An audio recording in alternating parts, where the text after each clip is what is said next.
how far are you willing to go?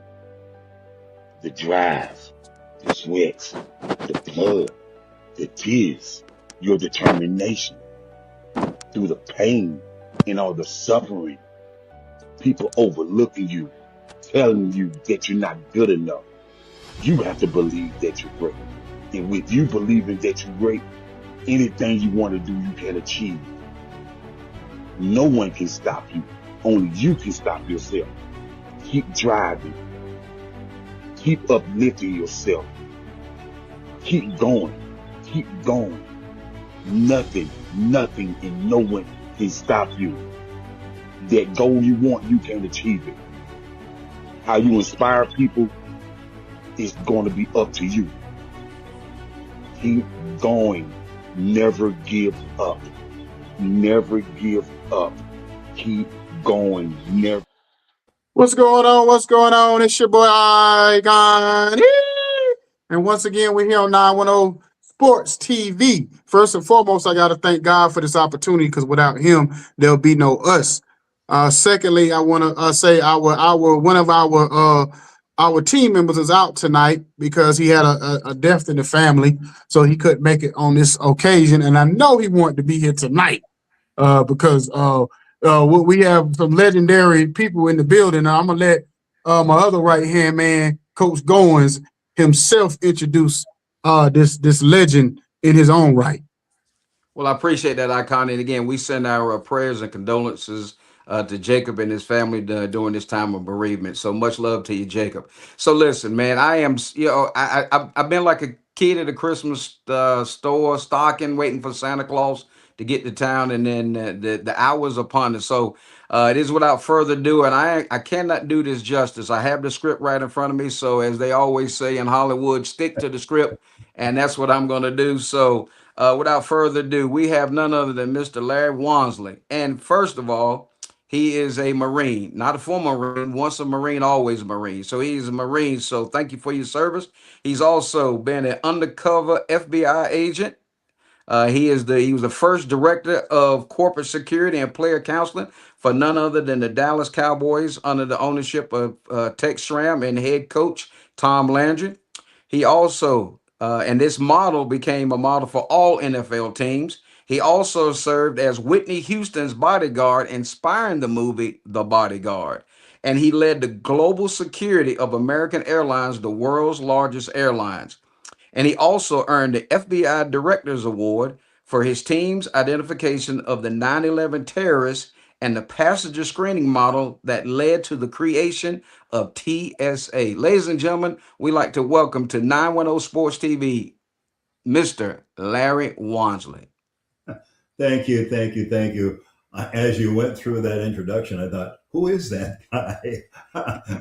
when you laid out all those things that I've been privileged to do, thanks to God, it was a formidable task, but he brought me through. And I want to tell you, gentlemen, I absolutely love the intro to your show, because it exemplifies all those things, principles that I believe in.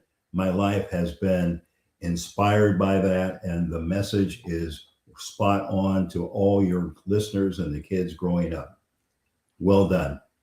Yes, sir. So again, hats off to Iconi and Jake the Great for putting that together. And again, so ladies and gentlemen, I want to introduce not just Mr. Wansley, but also the new book that is out. So we're going to encourage everyone to pick up a copy. And the name of the book is Tough Streets, Rough Skies, and Sunday Sidelines, right? So I've had mine, and I am like knee deep, and I'm just like it's just like I am cutting grass and sawing wood at the same time, and rolling down through there. So without further ado, we're gonna get in it. We're gonna get in some tough questions tonight, and we're really gonna kind of be peeling back the onions just to see what really makes Mr. Wansley go. And in that, Mr. Wansley, here's my first question to you: when you walk into the airport, what goes through your mind when you start approaching the TSA? It was your brainchild, it was your baby, and it changed the way America travels. So if just let us into that closet, if you will, to just how do you feel when you walk into any airport nowadays? Simply put, my mind, my eyes, my ears, my heart, everything is at warp speed because I'm taking in everything. I'm doing observations 360. I'm listening, and I'm really, really focused on what is going on. That is number one, who am I really about. But the situation is one where, with that in mind, I walk in and I quite selfishly think, wow, unbelievable. From Festus, Missouri to this is what has been created. Thank you, God. Yes, sir. Absolutely. Connie, I'll kick it to you, man. Okay. Before we move further, this is sponsored by 810 Studios, Roku channel, and InspireRadio.com, and also Peach Stars TV. So I want to go ahead and get all the preliminaries out the way before I jump all the way in. So, so basically, Mr. Wansley, when it comes to the security system that you put in place for the Dallas Cowboys, how did that come about? Was it something that you were working on and you brought it to them? Is it something they had you work on? So how did this even come into play? None of it existed at all. There was really no thought about it per se. I was an FBI guy. I'd just come off several years of living as someone else in a very, very wild and crazy world. And a lot of this is in the book, so I won't really get into much of that. But I wound up being contacted by the NFL on behalf of the Cowboys. And I met with the NFL rep, and they said, we're looking for, or the Cowboys are looking for someone with your kind of background. Oh, great. Well, I'm flattered. What's the job? They said they couldn't tell me because they did not know, but I fit whatever that mold was. So that was a major question mark. The next step was to meet Tex Schramm, who was the president and general manager of the Cowboys, at his home on a Sunday afternoon. And I went there, FBI agent, three-piece suit, very, very, straightforward and professional.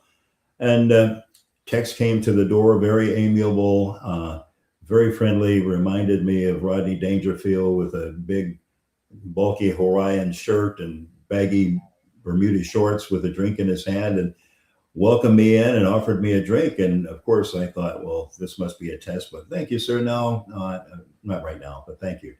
He and I had an absolutely delightful conversation for about an hour.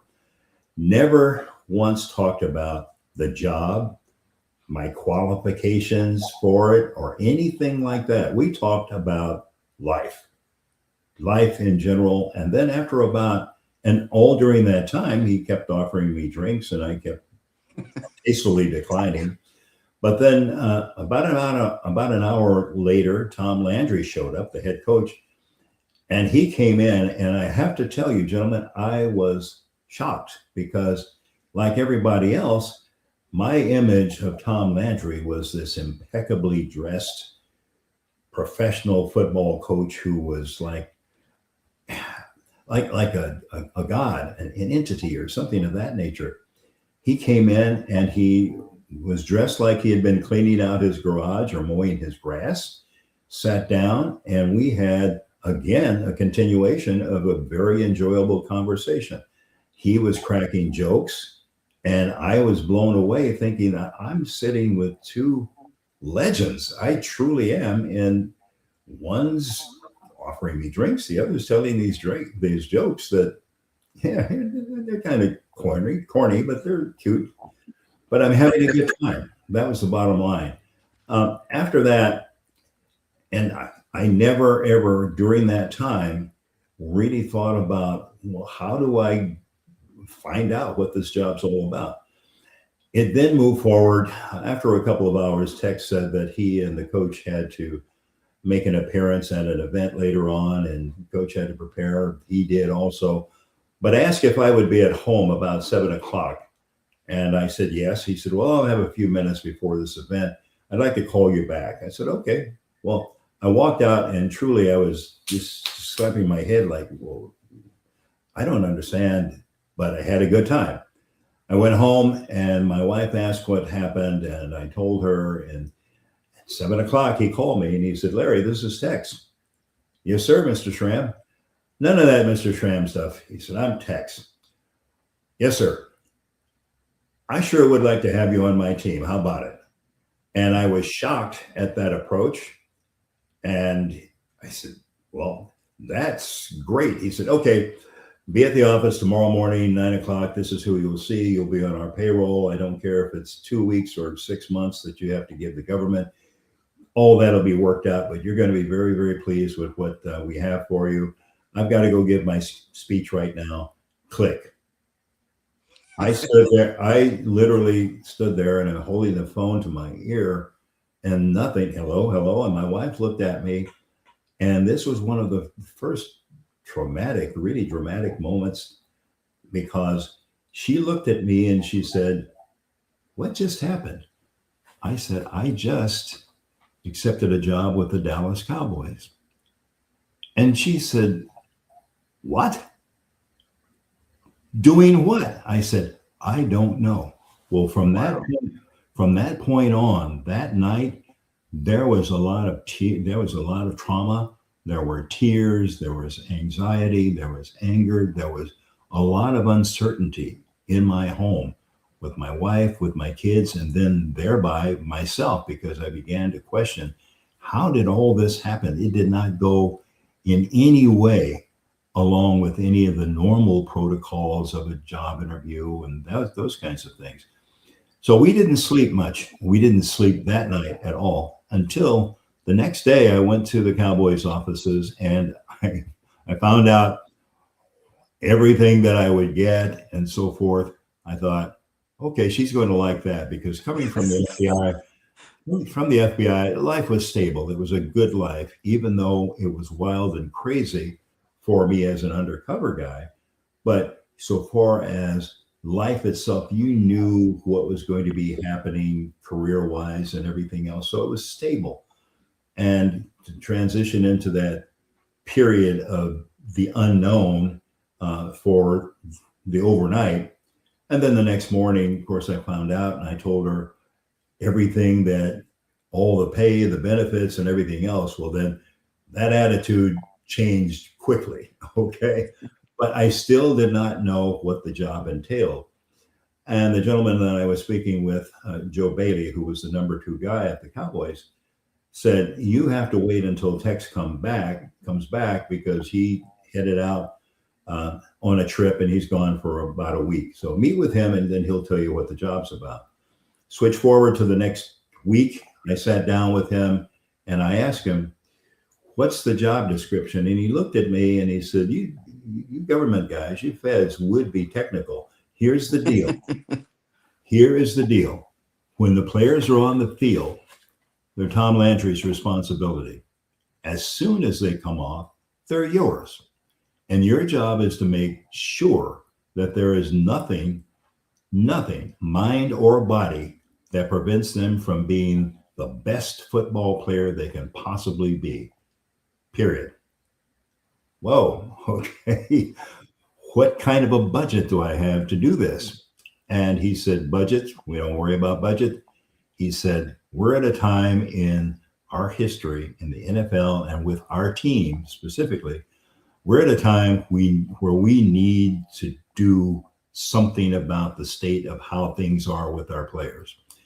And he had been told and been counseled and talked to by the legendary John Wooten, whom you all know and know of, that we definitely needed to do something. We needed someone in that people understood the streets and so forth, because back then, at that time, this was the early 80s, cocaine was a major problem in the NFL with teams. And he said, "We've got to step up and we've got to do it.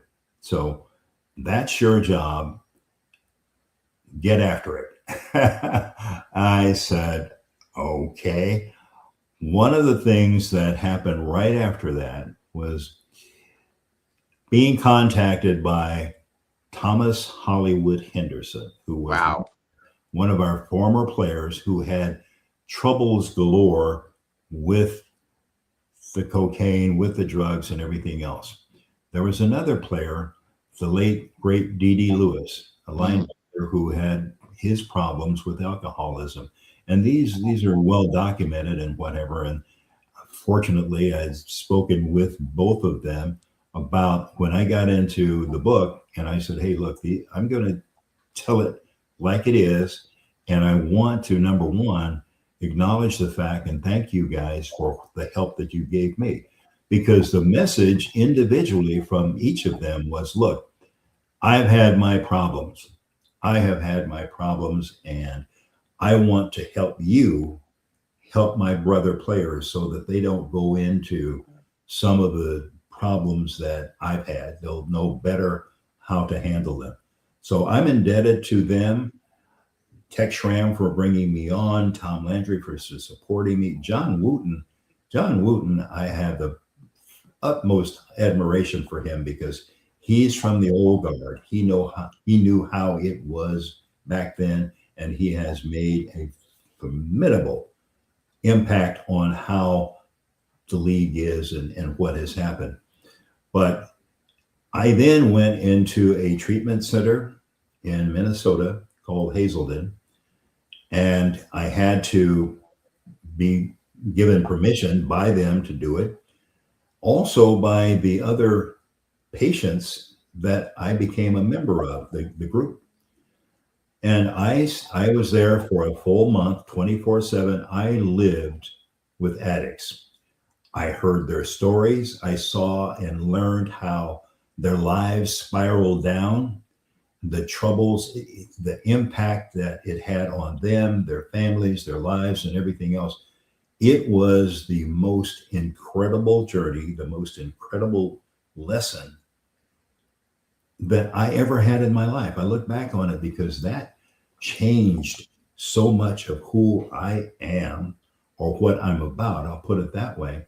Because coming from law enforcement, life was simple in the sense that you had drugs, narcotics, jail. Simple. Well, it was not that, because now my life is being focused as a counselor, as someone that is going to embrace the players and deal with their problems, help them deal with them, and so forth, and establishing these new standards for our team. Well, it became very, very successful. We wound up with the league adopting our programs. Not only was it substance abuse, anti-substance abuse, but it was also career counseling, financial planning. You basically had a population of young guys. There were a few exceptions, but most of them that came into a lot of money in a very, very short period of time. And the world was telling them that you are invincible. The world is at your feet. You can do anything. And they believe that. And so consequently, their actions and how they handle themselves out in public reflected that. So a lot of them, long story short, had a very, very short career, number one, made a lot of money, but when it was over, and they had nothing to gain, or they had gained nothing from it because they had nothing. It was all used up in that period of time. And then what happens then? Number one, they've got no money. All that adoration that they had from the world and the public and everything else, that went away. And you had a lot of lost individuals. I spent a lot of time really working with them to basically bring them back into the real world. This is what it's about. And this is how I can help you deal with that. But Coach, and the sum and substance of it is I was simply a life coach for the guys. It was not something that existed in the league prior to that time. So at the Cowboys, which was always ahead of everyone else, Tech Schramm was a visionary, and he brought obviously me in, supported me, gave me the resources and everything else, and said, you go do it. And that's what I did. Wow. Go ahead, Coach. Well, I'll tell you what, man. Even though I'm not a Dallas Cowboy fan, and our partner in crime that's out with his family, he is a huge Cowboy fan, and I know he would be. We'd probably have to put a bib around him tonight, Iconi, just because it may be a little much for Jacob tonight with the likes of Mr. Wansley here. So I kind of want to shift gears a little bit, and kind of dip into the book just a tad without letting it the total cat out of the bag. So here's my question. Being the bodyguard of Whitney Houston, when you hear the song, what I refer to as her iconic song, meaning when you hear "I Will Always Love You," when you hear her or you see the video, what comes to mind when you hear that song, Mr. Wansley?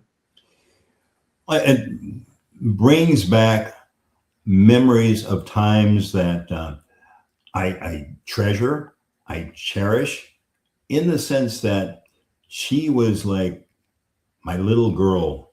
Wow. I promised John Houston, her father, who hired me, that I will take care of her and assure her safety just as I would my own daughter. Now, when I took the job, I told them that I'm coming on part-time to establish this, period. I'm going back to football. You need to know and understand that.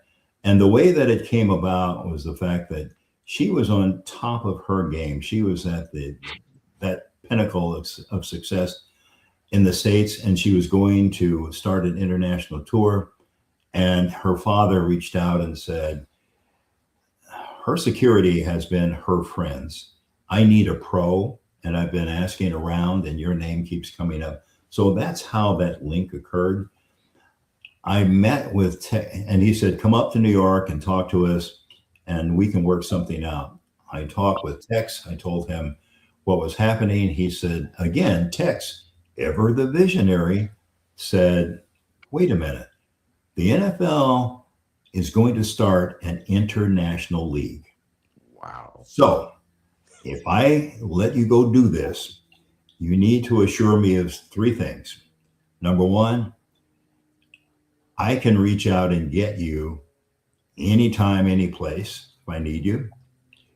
The operation here can go on.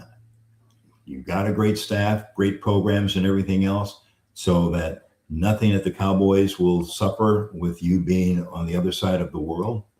And the last thing is you promote football. The NFL, as I said, is going internationally.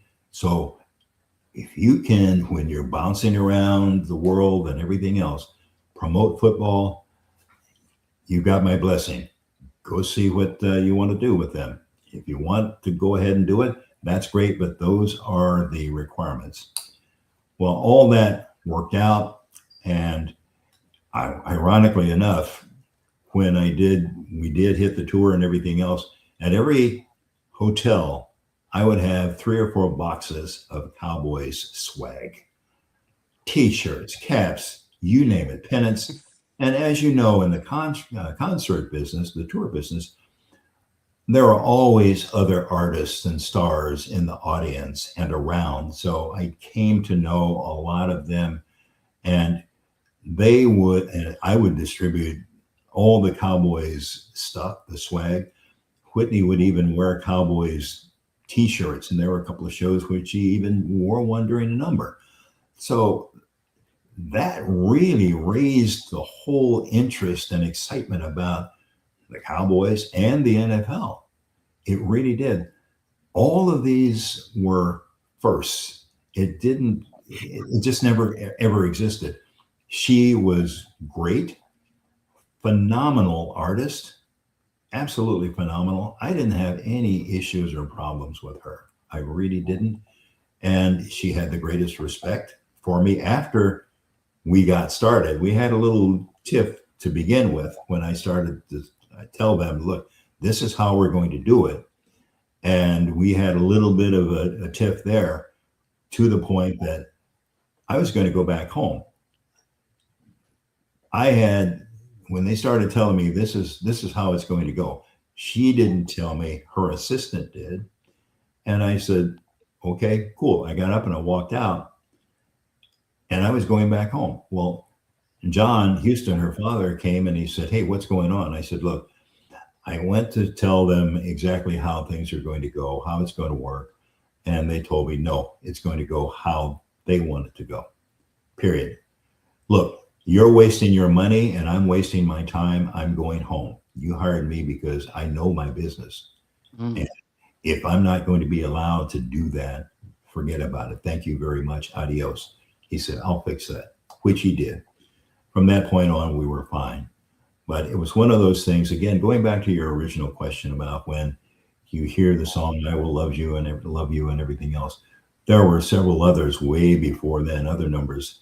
I knew the whole show routine and everything else, every number, every dance step and all that.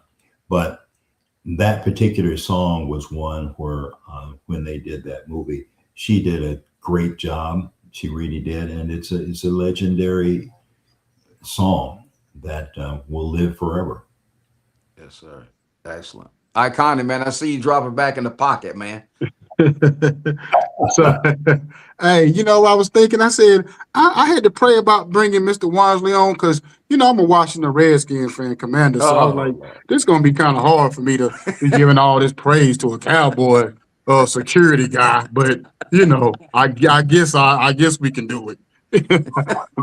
Sure. Let me tell you this. A lot of the things that we did, and I've got a great respect for every team, everybody in the league and everything else. A lot of the things that we did at the Cowboys, they do now. And it's a fraternity, it's a family. So we may be wearing different labels, one weekend and everything else, but there is still that family. We're all about the same thing, pursuing that one goal. But there's a closeness. And I'll share with you the fact that when I met with Tech Schramm that first time, he asked me if I was a Cowboys fan or if I was a football fan. And I told him, yes, I am, very much so. I said, I may talk myself out of this job because I'm a Pittsburgh Steeler and a Raider fan. Yes, sir. He said, well, but you're flexible, right? I said, I'm indeed flexible. So don't worry. So to your point, it's one of those things where everybody in the league, it's a family. We're all about the same thing, all go through some of the same trials, tribulations, hardships, and everything else, all in pursuit of that goal. And going back to just a point in the book, there's a poem in there where I wrote it at the end of a game where we were just absolutely shellacked by the Rams. And I was just thinking about things, and I took a barf bag in the seat back in front of me, on the plane. And I just wrote a poem, and I called it The Last Road Trip. So with that little teaser, you'll have to go in and read it for yourself. But it really exemplifies the whole state of the football business, well, professional sports, period. But that really laid it out. So don't feel any anxiety or badly about the fact that you're a Washington fan, because I've got friends on every team. Some have transitioned through the Cowboys and everything else. So we're all a family. Yeah, yes, sir. Yes, sir. I do got to ask you a question before we move on from the Whitney Houston thing.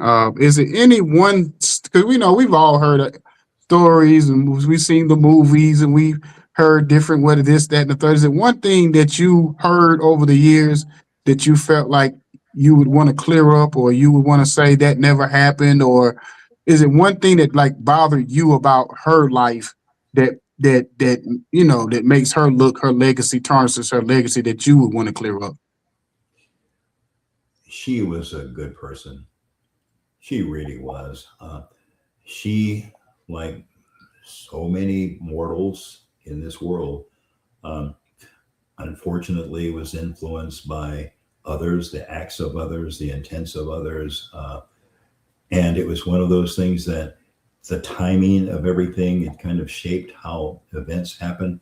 I was heartbroken when I heard about the, her death, and then the death of her daughter, almost an identical situation and everything else.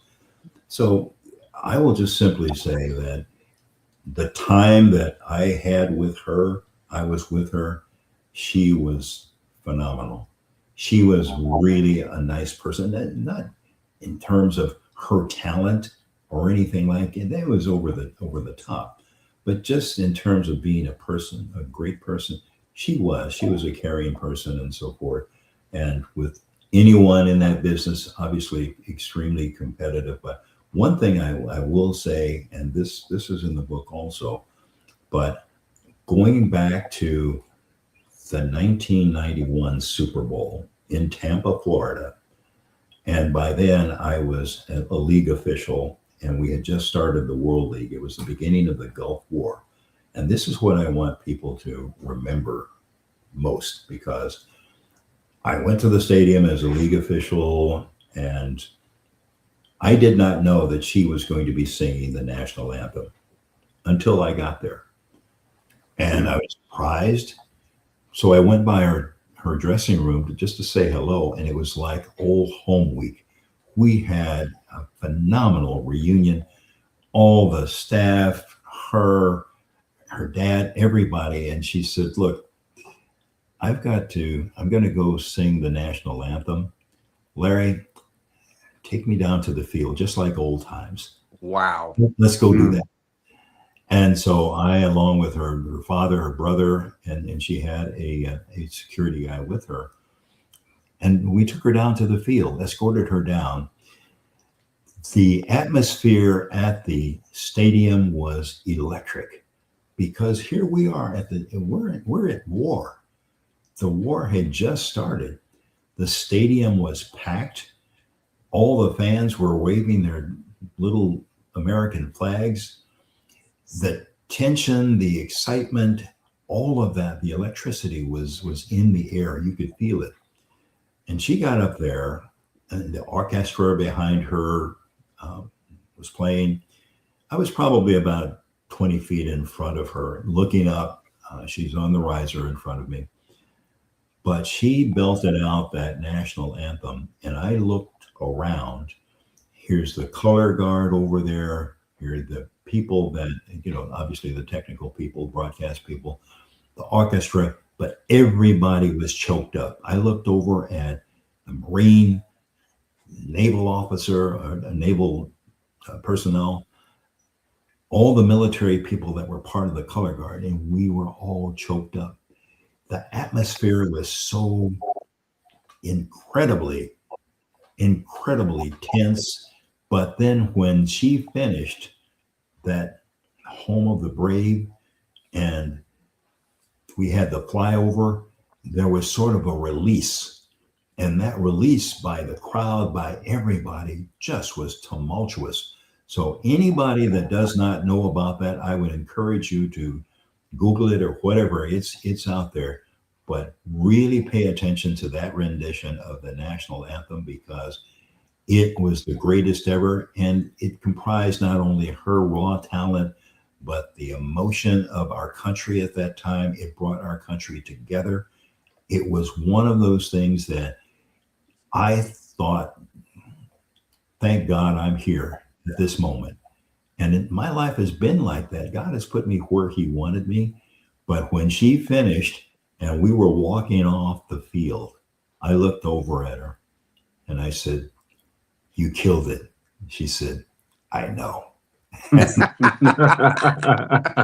it is considered the greatest national anthem of all time. As far as she's considered the greatest of all time when it comes to that at a game or whatever. So yeah, she definitely did that.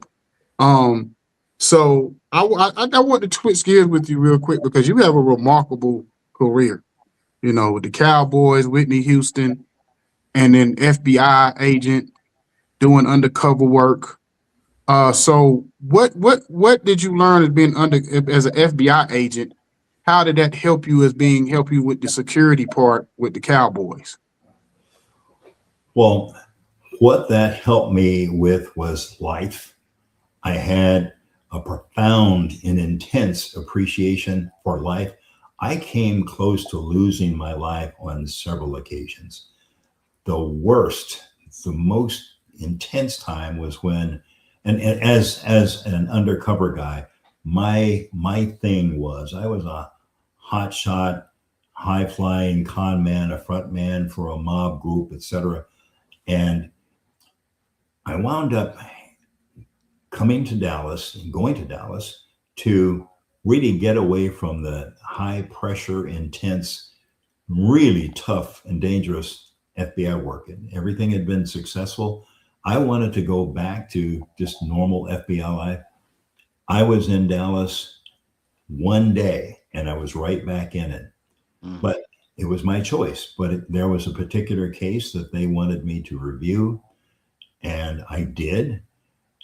The supervisor in charge of that case, running that case, it had been going on for several years, but it was a corruption case, and it was basically about East Texas and the corruption that abounded there, and it was all run by the sheriff out there.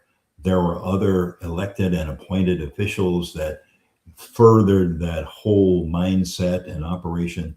It was like going back in time. It was unbelievable. I wound up basically burrowing into and being accepted into that culture as a high-flying con man, a guy who basically went around the country on behalf of his mob group and set up illegal gambling operations. That was what I was about there. The sheriff and I were partners, okay?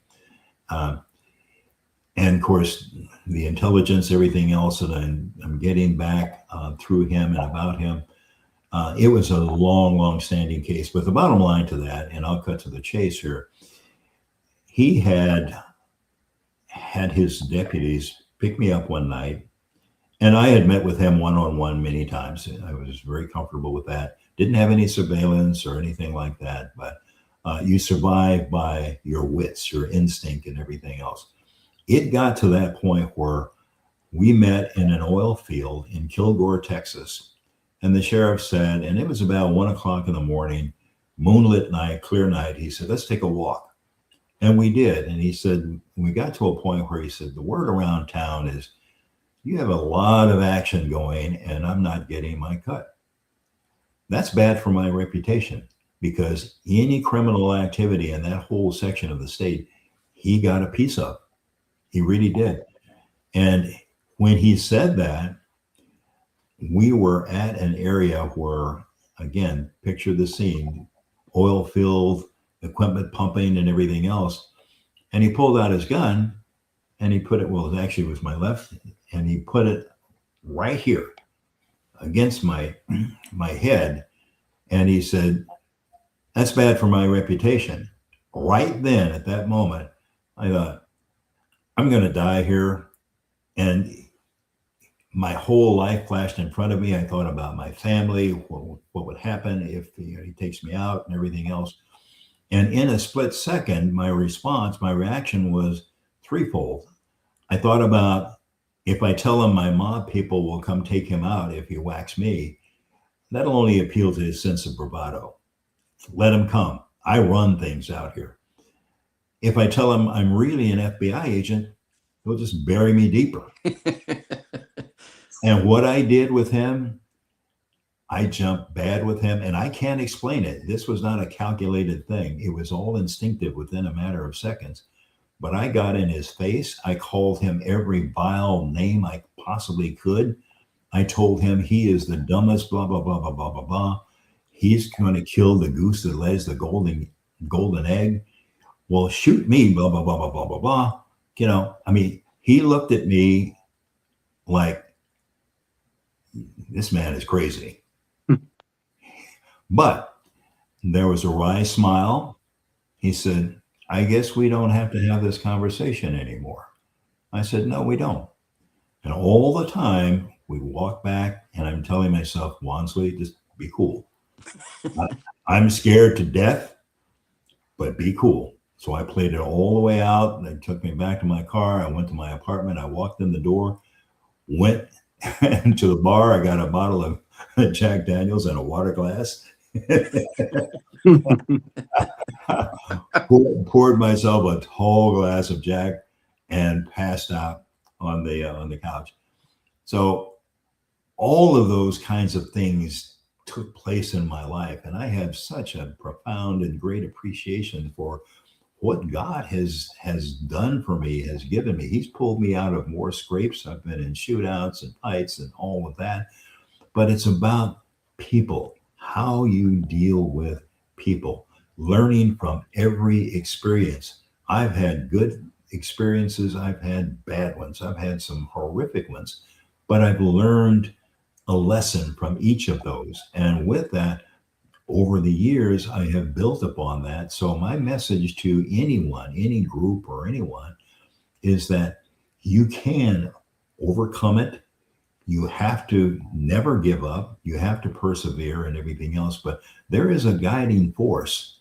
And if you just kind of keep focused on doing what you need to do and never make the same mistake twice.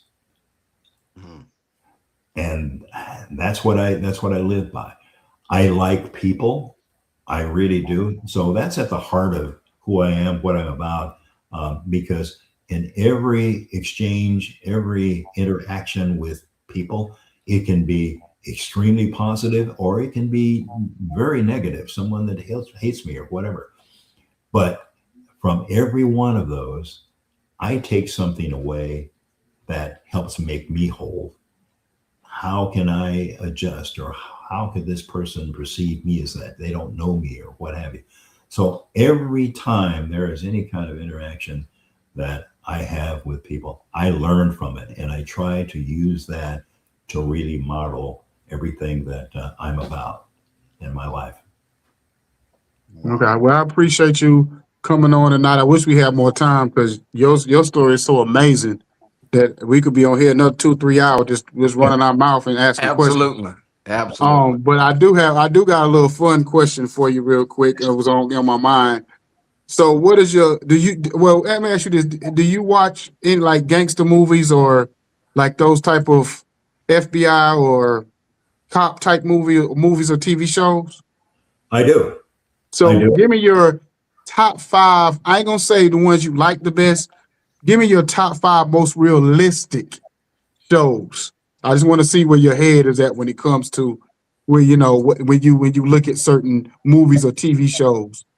Give me your top 5. You can do both movies and TV or however you want to do it. Gentlemen, I will say this, and you can quote me forevermore. There are none.